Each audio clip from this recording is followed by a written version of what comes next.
Баршаңызға сәлем. Бүгін тандырда піскен самса сияқты болып шығатын самсаның бір түрінің рецептін ұсынамын. Менің каналыма тіркеліп, лайк басуды ұмытпаңыздар. Видеоны толықтай қараңыздар. Оның үшін ыдысқа ұнды өлшеп салып аламыз және суға бір қасық тұз салып ертемізде бір жұмыртқа салып қамыр илейміз.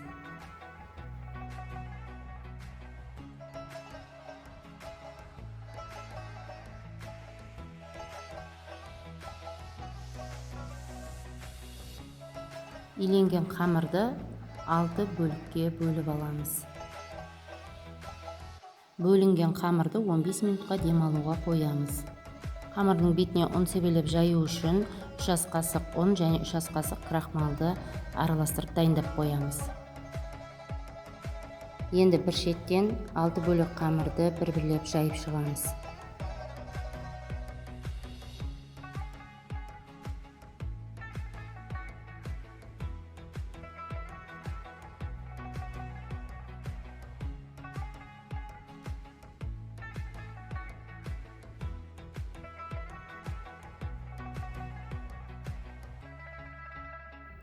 Міне осылай барлық қамырды жұп-жұқа етіп жайып аламыз.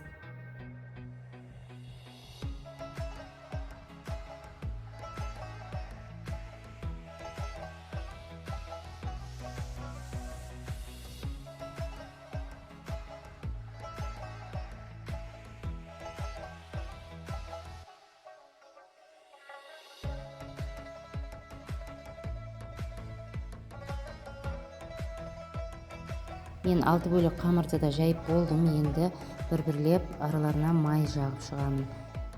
Майды мен малдың майы, сары май және семшкі майынан араластырып дайындап алдым. 6 қамырды да осылай бір-бірінің үстіне майлап қойып барлығын жинап аламын.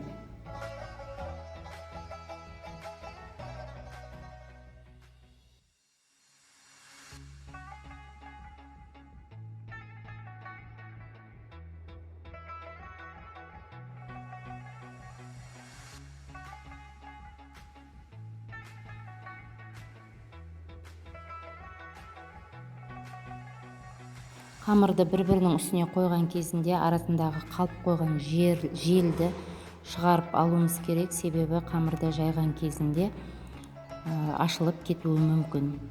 Енді қамырды бір шеттен рулет сияқты ораймыз.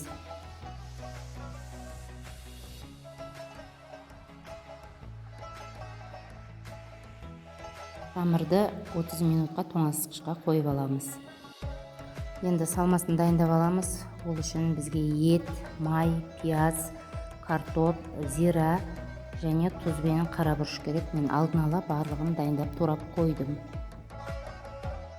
Барлығын ыдысқа салып араластырамыз. Бірақ араластырған кезінде қатты мұжуға болмайды, тек қолдың ұшымен ғана араластырып қоямыз.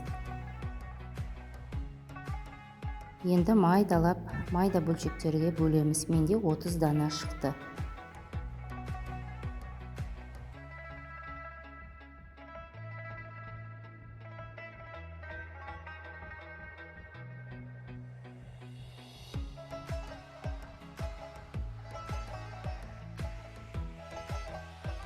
Енді самсаның қамырларын бір-бірлеп жайып, дәл видеодағыдай етіп түйіп бастаймыз.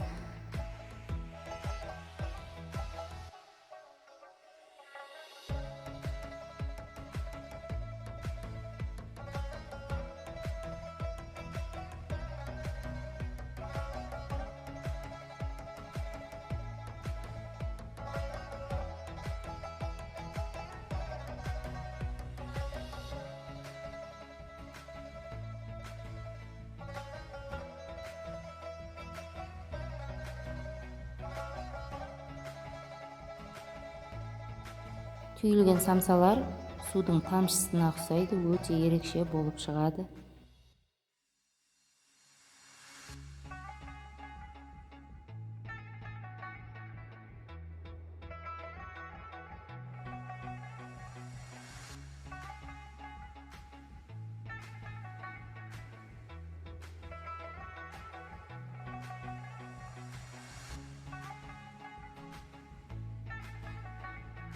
Таба қатты ыстық болуы керек, себебі жұмыртқаның ағына самсаның түйілген жағын батырып, осылай табаға, ыстық табаға жабыстырып шығамыз.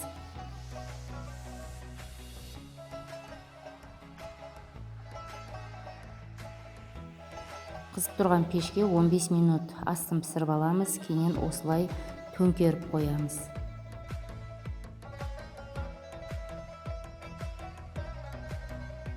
Міне самсалар пісіп шықты. Дәл тандырда піскен самса сияқты болып шығады. Сіздер де дайындап көріңіздер.